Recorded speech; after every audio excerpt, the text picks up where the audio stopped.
Hi everyone. I am going to give this a couple of seconds and I'm going to jump straight into what I'm doing here.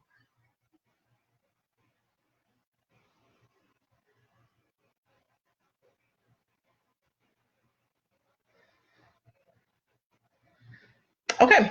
I'm like a person who doesn't like to wait on live videos to start. So like when people start them, I'm like, all right, let's go ahead. What you doing? So happy Women's History Month. I posted yesterday on my page that essentially I've gotten requests for speaking engagements for Women's History Month, and some of them I've accepted, but I've noticed that there have been a couple where folks had asked me about doing a poem or speaking specifically about the fact that it's the centennial year for the right to vote for women. And it was always a little bit mind-boggling for me when you're asking a Black woman essentially about that, when we know that that's not necessarily the story of all women, right?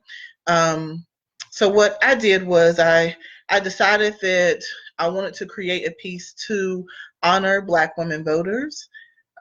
As many of you know, especially for the Democratic Party, and that's not to say that all Black women are Democrats, but the Black women voters showing up and showing out in the way that we always have has been instrumental to so many different races that we can't even count or imagine.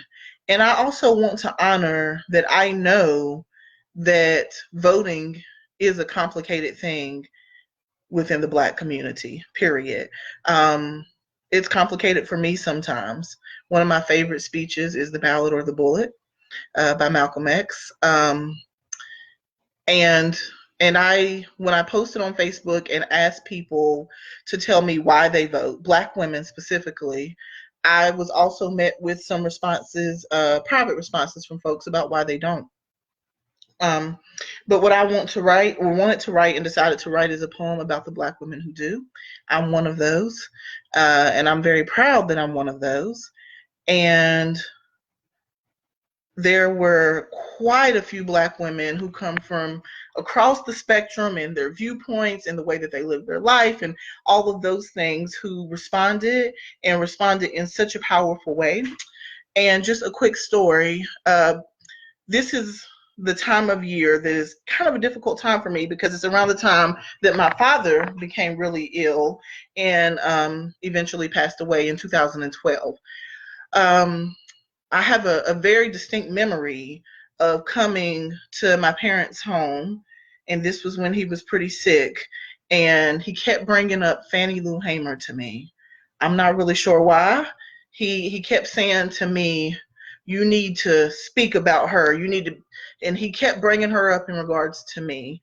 And this year, when I started thinking about writing this poem, I started researching her, and really everything about her is phenomenal. And I just wanted to dedicate this piece to her because she was a person who fought very hard for us to have the rights that we have to vote. And so one thing that I'll be doing this month is going live every day with stories and poems and speeches from Black women who you need to know about, and I'll be sharing those. They'll just be straight up me sharing those pieces, and hopefully you'll share them with the people that you know, because it's important that we understand our history and the people who have given to get to us where we are today. So without further ado, I want to say that this poem is a collaborative effort between me and a host of Black women from Facebook, as a love story to all of the Black women who vote and who help to keep our communities going. So here it is, and it's called An Elegy for Fannie Lou and her daughters. To all of the Black women who stood in the lines before me, raised their voices and raised their hands to be counted, raised up and resisted so that I could be counted, To the Black women who risked the heat, the exhaustion, the storms, and the showers. To the Black women who walked on water, traversed through treacherous lands for the freedom of her daughters, for the truth of her sisters, for the retribution of her mother, for the future of her children. To all of the Black women who risked life and limb, came face to face with torture and violence, who would have rather died on the battlefield than to live with the knowledge that our voices would continue to be silenced. To those who hated hatred in their hearts, to those who used prayer and meditation to do their part, to those who marched, to those who set the world on fire, and to those who would riot, thank you for carrying the weight of the people, the future of the nation, the honor of the past, and the audacity of the present, the power of consecutive generations of your children and my children and their children's children's children, of children that you may never even know, have never even seen.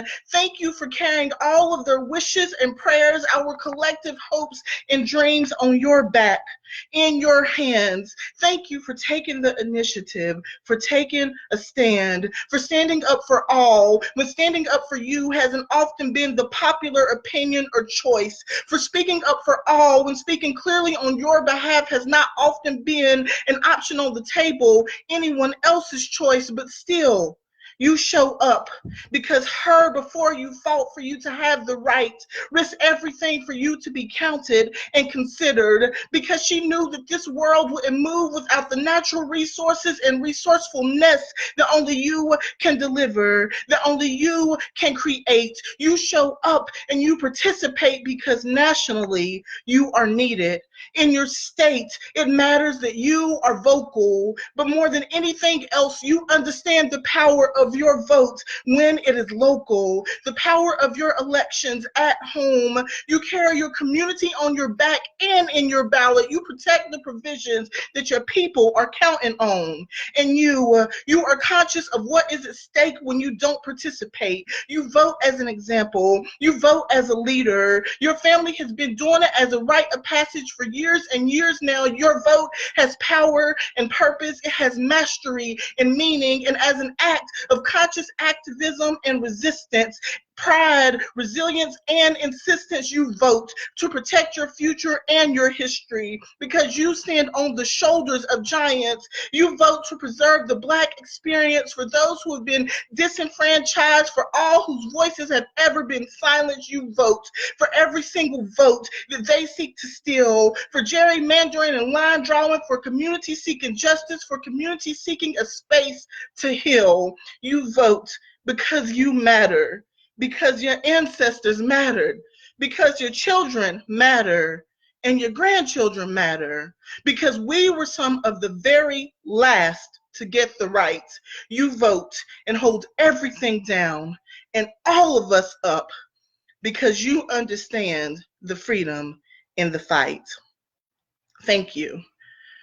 That is an elegy for Fannie Lou and her daughters. Tomorrow is Super Tuesday, and there's a lot at stake. Thank you to all of the Black women who show up and vote. That's for you. Feel free to share.